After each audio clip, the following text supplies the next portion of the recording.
नमस्कार दोस्तों, आपका स्वागत है यूपी मेंटोर में। तो हम आज देखेंगे यूपी लेखपाल 2026 के लिए ग्रामीण विकास एवं समाज के 100 मोस्ट इम्पोर्टेंट क्वेश्चंस। तो वीडियो को लाइक कर देना और चैनल को सब्सक्राइब कर लेना। तो चलिए देखते हैं। ग्रामीण रोजगार योजनाएं, ठीक है। तो ग्रामीण युवाओं को स्वरोजगार हेतु प्रशिक्षण देने वाली योजना कौन सी थी? होती ट्राइसेम योजना, ठीक है। ये कब आई थी? तो ये आई थी 15 अगस्त 1979 को, ठीक है। और इस योजना में जो है 18 से 35 वर्ष के युवाओं को शामिल किया जाता था। अगले क्वेश्चन देखते हैं। ग्रामीण क्षेत्रों में महिलाओं और बच्चों के विकास के लिए कौन सा कार्यक्रम आया? तो आया था ड्वाक्रा, ठीक है। ये स्वयं सहायता समूह की नींव का काम किया था इसने, ठीक है। ये कब आया था? 1982 में, ड्वाक्रा योजना। चलिए अगला क्वेश्चन देखते हैं। ट्राइसेम और ड्वाक्रा को किस योजना में मिला दिया गया? तो ये इन दोनों को मिला दिया गया था स्वर्ण जयंती ग्राम स्वरोजगार योजना में, जो कि 1 अप्रैल 1999 में आई थी। चलिए आगे देखते हैं। स्वर्ण जयंती योजना का नाम 2011 में बदलकर क्या रखा गया? तो स्वर्ण जयंती योजना का नाम बदलकर राष्ट्रीय ग्रामीण आजीविका मिशन NRLM रख दिया गया, ठीक है। कब? 2011 में। इंपॉर्टेंट क्वेश्चन है। चलिए आगे देखते हैं। सबसे बड़ा बदलाव मनरेगा बनाम VBG राम, ठीक है। तो मनरेगा जो है 2005 में आई और इसकी लागू होने की तिथि क्या है? 2 फरवरी 2006। फिर है VBG राम जी, 2026 में आई है। इसने इसको रिप्लेस किया मनरेगा की जगह। क्या नाम होगा इसका? VBG राम जी, ठीक है। ये आई है 1 जुलाई 2026 को लागू हुई है। फिर है रोजगार की गारंटी। तो मनरेगा में 100 दिन की रोजगार की गारंटी होती थी और VBG राम जी में 125 दिन के रोजगार की गारंटी होती है। फिर है परिचालन मॉडल। ये मांग आधारित थी, ठीक है, और ये आपूर्ति आधारित है। सामग्री वेतन अनुपात। तो मनरेगा में 75-25 का रेशो होता था, ठीक है, जो पैसे दिया जाता था इसमें। और जो VBG राम जी, इसमें 60-40 का अनुपात है, मतलब 60 देगा केंद्र और 40 देगा राज्य, ठीक है। फिर है नो वर्क पीरियड। इसमें लागू नहीं होता, जबकि जो VBG राम जी, इसमें 60 दिन का कृषि कार्यों के समय अवकाश रहता है। चलिए आगे बढ़ते हैं। ग्रामीण अवसंरचना एवं आवास योजनाएं। 12 मासी ग्रामीण सड़क संपर्क के लिए PMGSY कब आई? ठीक है, प्रधानमंत्री ग्राम सड़क योजना कब आई थी? 25 दिसंबर 2000 को आई थी। इसमें केंद्र और राज्य का अनुपात कितना होता था? 60 और 40 का होता था, ठीक है। इंपॉर्टेंट योजना है, इसी तरह की पूछे जाएंगे आपसे।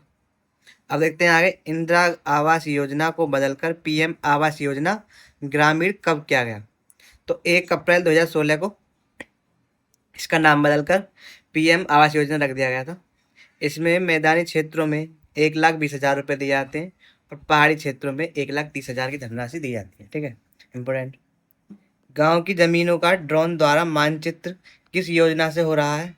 तो उस योजना का नाम है स्वामित्व योजना, ठीक है। इसमें जो है, जो गांव की जमीन है उसका मानचित्रण किया जाता है और फिर आपको स्वामित्व कार्ड दिया जाता है।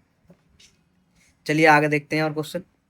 ग्रामीण क्षेत्रों में शहरी सुविधाएं पूरा योजना देने का मॉडल किसने दिया था? तो ये थे डॉक्टर APJ अब्दुल कलाम, ठीक है। ये पूरा योजना लेकर आए थे, ठीक है। कब आई थी? 2004 में।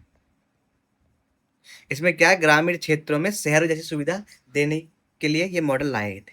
चलिए आगे देखते हैं। अब देखेंगे स्वास्थ्य एवं महिला सशक्तिकरण। राष्ट्रीय ग्रामीण स्वास्थ्य मिशन 2005 के तहत आशा कार्यकर्ता कितनी आबादी पर नियुक्त होती है? तो कितनी आबादी पर? प्रति 1,000 की आबादी पर एक आशा कार्यकर्ता होती है, ठीक है। चलिए आगे देखते हैं अगला क्वेश्चन। गर्भवती महिलाओं को अस्पताल में डिलीवरी पर 1,400 रुपये मिलते हैं ग्रामीण क्षेत्रों में। ये किस योजना में मिलते हैं? तो इस योजना का नाम है जननी सुरक्षा योजना, JSY, जो कि 12 अप्रैल 2005 को आई थी, ठीक है। इंपॉर्टेंट योजना है ये भी। कब आई है? 12 अप्रैल 2005 को। और ग्रामीण क्षेत्रों में कितने मिलते हैं? 1,400। और शहरी क्षेत्रों में मिलते हैं 1,000, ठीक है। बच्चों और गर्भवती महिलाओं को 100% टीकाकरण का कार्यक्रम कौन सा है? तो वह मिशन इंद्रधनुष। ये आया था 25 दिसंबर 2014 को, ठीक है। पहला क्वेश्चन। धुआं मुक्त ग्रामीण भारत के लिए उज्ज्वला 1.0 2016 बलिया से शुरू हुई थी, ठीक है ये योजना। और उज्ज्वला 2.2 2021 में कहाँ से शुरू हुई है, तो ये उत्तर प्रदेश के महोबा से शुरू हुई है, ठीक है। जो उज्ज्वला 1.0 है, ये 2016 में हुई थी बलिया से। और जो उज्ज्वला 2.0 है, ये 2021 में हुई थी महोबा उत्तर प्रदेश से, ठीक है। दोनों ही उत्तर प्रदेश से हुई है। चलिए आगे देखते हैं। अब देखेंगे हम कृषि बीमा, प्रधानमंत्री फसल बीमा योजना, जो कि 18 फरवरी 2016 को आई थी, ठीक है। इसमें क्या है, सब्सिडी दी जाती है। रबी की फसल पर 1.5% प्रीमियम राशि दिया जाता है, और खरीफ की फसल पर 2%। और जो बागवानी और वाणिज्यिक फसल होती है ना, जैसे कि गन्ना, कपास आदि, इसमें 5% प्रीमियम की धनराशि दी जाती है, ठीक है। ये जब दिया जाता है जब तुम्हारी फसल खराब हो जाए, ठीक है। फसल बीमा उत्पादों के लिए कौन सा डिजिटल पोर्टल लॉन्च किया गया है, तो ये सारथी पोर्टल, ठीक है। किसके लिए, फसल बीमा उत्पादों के लिए डिजिटल पोर्टल। चलिए आगे देखते हैं। कृषक कल्याण एवं आय वृद्धि, तो किसान क्रेडिट कार्ड केसीसी पर बिना कुछ गिरवी रखने कितनी ऋण मिलता है, ठीक है। बिना कुछ गिरवी रखे कितना ऋण मिलता है, तो 2 लाख तक का ऋण मिलता है, ठीक है। तो ये कब आई थी केसीसी योजना, 1998 में आई थी। कुल अधिकतम सीमा कितनी है, 5 लाख है इसकी, ठीक है। तो इसमें 4% के ब्याज दी जाती है, और 4% की ब्याज पर कितना ऋण मिलता है, 5 लाख तक का, बिना किसी उसके कुछ गिरवी रखे। 2 लाख नहीं है, 5 लाख। अगला क्वेश्चन, कृषि सिंचाई योजना 2015-16 के दो मुख्य लक्ष्य क्या थे, तो इसके मुख्य लक्ष्य थे हर खेत को पानी और प्रति बूंद अधिक फसल, ठीक है। ये इसके दो प्रमुख लक्ष्य हैं। किसानों के डीजल पंपों और सौर ऊर्जा से बदलने की योजना, तो जो किसानों के डीजल पंप हैं उनको सौर ऊर्जा से बदलने की योजना का नाम है पीएम कुसुम योजना, जो कि 2019 में आई है। और इसमें 60% सब्सिडी दी जाती है, ठीक है। और ये यूपी की योजना है। देश की सभी कृषि मंडियों को ऑनलाइन जोड़ने वाला पोर्टल, तो वो है ई नाम पोर्टल, ठीक है। कब आया, 2016 में आया है। चलिए आगे देखते हैं और क्वेश्चन। राजस्व प्रशासन, खसरा और खतौनी, तो खसरा खसरा देखते हैं, यह क्या है, तो खसरा कृषि भूमि और फसल का रिकॉर्ड रखने का एक रजिस्टर है। इसमें कितने कॉलम होते हैं, तो पहले 21 या 22 होते थे, लेकिन अब कंप्यूटरीकृत होता है तो इसमें 46 कॉलम होते हैं, ठीक है, इंपॉर्टेंट है। फिर देखते हैं खतौनी, तो यह क्या है, ये भू स्वामित्व का रिकॉर्ड रखने का वो है, ठीक, रजिस्टर। इसका नवीनीकरण तो हर 6 साल में नवीनीकृत होता है। वर्तमान में 13 कॉलम है इसमें, ठीक है, खतौनी में। इसका नवीनीकरण हर 6 साल में होता है, ठीक है, खतौनी। किसी भूमि पर अधिकारों का रिकॉर्ड क्या कहलाता है, तो कहलाता है जमाबंदी, ठीक है, डॉक्यूमेंट ऑफ लैंड राइट। चलिए आगे देखते हैं important questions. Master cheat sheet, भूमि पैमाइश, तो अब देखते हैं हम जरीब और पक्का बीघा। तो जरीब सहजानी बड़ी शाहजहानी जरीब, ठीक है, ये 55 गज का होता है। इसमें 165 फीट होते हैं, ठीक है, 165 फीट लंबी होती है, और 200 कड़ियाँ होती हैं। फिर है गन थ्री जरीब, जिसमें 22 गज का होता है और 66 फीट लंबा होता है, और इसमें 100 कड़ियाँ होती हैं, ठीक है, इंपॉर्टेंट है, फैक्ट याद रखना अलग अलग आपको। फिर है पक्का बीघा, तो एक पक्का बीघा में एक शाहजहानी जरीब होता है, ठीक है। इसका शाहजहानी जरीब का वर्ग कितना होता है, 55 × 55 गज का। फिर है एक पक्का बीघा, इसमें 400 वर्ग गट्ठा होता है। एक पक्का बीघा में 20 बिस्वा होते हैं, ठीक है। अब देखते हैं हेक्टेयर और एकड़, तो एक एकड़ में 4840 वर्ग गज होते हैं, ठीक है, एक एकड़ में 4840 वर्ग गज। और एक हेक्टेयर की बात करें तो 2.4 एकड़ होता है इसमें, ठीक है। चलिए आगे देखते हैं। उत्तर प्रदेश राजस्व संहिता 2006 लागू कब हुई है, 2016 में हुई है लागू। भूमि सीमांकन से संबंध विवाद और कौन सी धारा के तहत आते हैं, तो ये धारा 24 में आते हैं, और एसडीएम द्वारा सुलझाए जाते हैं, ठीक है। ये भूमि सीमांकन को हम हद बरारी भी कहते हैं।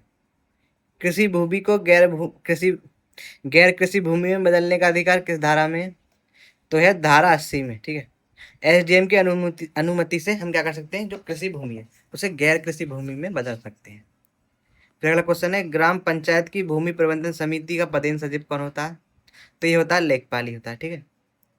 जमींदारी उन्मूलन अधिनियम 1950 यूपी में कब से लागू हुआ? तो ये हुआ 1 जुलाई 1952 से। ठीक है, इंपॉर्टेंट क्वेश्चन, याद रखना। तो चलिए आगे देखते हैं। अब देखेंगे हम पंचायती राज समितियां, ऐतिहासिक टाइमलाइन। तो 1957 में बलवंत राय मेहता समिति आई। इसने क्या कहा था? त्रिस्तरीय पंचायती राज व्यवस्था की सिफारिश की थी। ठीक है। फिर 1977 में अशोक मेहता समिति आई थी। इसने द्विस्तरीय पंचायत समिति और ग्राम पंचायत खत्म करने की बात करी थी। ठीक है। इसने मंडल पंचायत और जिला पंचायत की बात करी थी खाली, मतलब जिला पे हो और मंडल पे हो। ठीक है। और जो हमारे बलवंत राय मेहता समिति है, इनने ग्राम पंचायत और ब्लॉक पंचायत और जिला पंचायत 3 स्तर की बात की थी। ठीक है। फिर अगला क्वेश्चन, 1985 में जीवी की राव समिति आई। इसने जिला परिषद को मुख्य धुरी माना। ठीक है। पंचायतों को और बिना जड़ की घास कहा था। ठीक है, इंपॉर्टेंट क्वेश्चन है बिना जड़ की घास वाला। तो किसने कहा था? जीवी के राव समिति ने पंचायतों को बिना जड़ की घास कहा और जिला परिषद को मुख्य धुरी माना। ठीक है, इसे इंपॉर्टेंट वो माना था। फिर 1986 में LM सिंघवी समिति आई। तो सिंघवी समिति ने क्या कहा था? पंचायतों को संवैधानिक दर्जा देने की मांग की। तो सिंघवी से संविधान संवैधानिक दर्जा, तो सहज सिंघवी और सहज संवैधानिक दर्जा, ऐसे याद रखना है आपको। ठीक है, चलिए आगे देखते हैं। पंचायत राज संवैधानिक तथ्य। पंचायतों के लिए राज्य वित्त आयोग का गठन किस अनुच्छेद में है? तो वो है अनुच्छेद 243 आई। ठीक है, राज्यपाल द्वारा गठित किया जाता है। ठीक है, आई मतलब वित्त आई, पैसा आई, इस तरह से याद कर लीजिए आप। चलिए आगे देखते हैं। पंचायतों के चुनाव कराने वाले राज्य निर्वाचन आयोग का गठन, तो ये अनुच्छेद 243 के में क्या आता है? ठीक है, तो इसे ऐसे याद करना, के कौन देगा, पैसा कौन देगा, मतलब कौन कराएगा चुनाव। ठीक है, चुनाव कौन कराएगा, तो कैसे कौन कराएगा। ठीक है। फिर पंचायत का चुनाव लड़ने के लिए न्यूनतम आयु 21 वर्ष होती है और वोट देने के लिए कितनी होती है? 18 वर्ष। उत्तर प्रदेश में राज्य वित्त एवं निर्वाचन आयोग कब बने? तो ये 1994 में पहला राज्य वित्त एवं निर्वाचन आयोग बना था। ठीक है, 73वें संविधान संशोधन द्वारा। तो वीडियो पसंद आए तो लाइक कर देना वीडियो को। चलिए आगे देखते हैं। यूपी जनसांख्यिकी एवं भौगोलिक तथ्य। 2011 की जनगणना के अनुसार भारत की कितनी प्रतिशत आबादी गांव में रहती है? तो 68.8% आबादी गांव में रहती है। यूपी में सबसे अधिक जलोढ़ मिट्टी पाई जाती है। ठीक है, और कितनी है ये? 68.8%, लगभग 83.3 करोड़। ठीक है। सबसे अधिक और सबसे कम ग्रामीण जनसंख्या प्रतिशत वाले राज्य कौन से? तो सब सर्वाधिक हिमाचल प्रदेश है और सबसे कम गोवा में। ठीक है, ग्रामीण जनसंख्या। एक ही खेत में अलग अलग पंक्तियों में 2 या 2 से अधिक फसलें उगाना क्या कहलाता है? तो हम इसे कहते हैं इंटरक्रॉपिंग। क्रमबद्ध हो तो क्रॉप रोटेशन कहते हैं इसे। ठीक है। तो सब कुछ प्रतीक्षा कर सकता है किंतु कृषि नहीं, ये किसने कहा? ये कहा पंडित जवाहरलाल नेहरू ने। ठीक है, चलिए आगे देखते हैं। अब देखेंगे, कन्फ्यूजन क्लियर करेंगे जो कृषि क्रांति से संबंधित। तो रजत क्रांति किससे संबंधित है? ये अंडा या पोल्ट्री उत्पादन से संबंधित है। फिर है रजत रेशा, सिल्वर फाइबर, तो ये कपास उत्पादन से संबंधित है। ठीक है, और सिल्वर फाइबर कपास को कहते हैं। फिर है स्वर्ण क्रांति, गोल्डन रिवॉल्यूशन, ये बागवानी या शहद क्रांति से संबंधित है। फिर है स्वर्ण रेखा, मतलब गोल्डन फाइबर, ये जूट से संबंधित है। ठीक है, जूट। चलिए आगे देखते हैं। तो हमारे यहाँ पे 100 मोस्ट इम्पोर्टेंट क्वेश्चन पूरे हो गए हैं। ठीक है, तो वीडियो को लाइक जरूर करना और कमेंट में अपने सुझाव देना और सब्सक्राइब जरूर करना चैनल को। और अगर आपको फ्री में PDF चाहिए तो हमारे टेलीग्राम चैनल से जुड़ जाएं। ठीक है, तो बहुत बहुत धन्यवाद।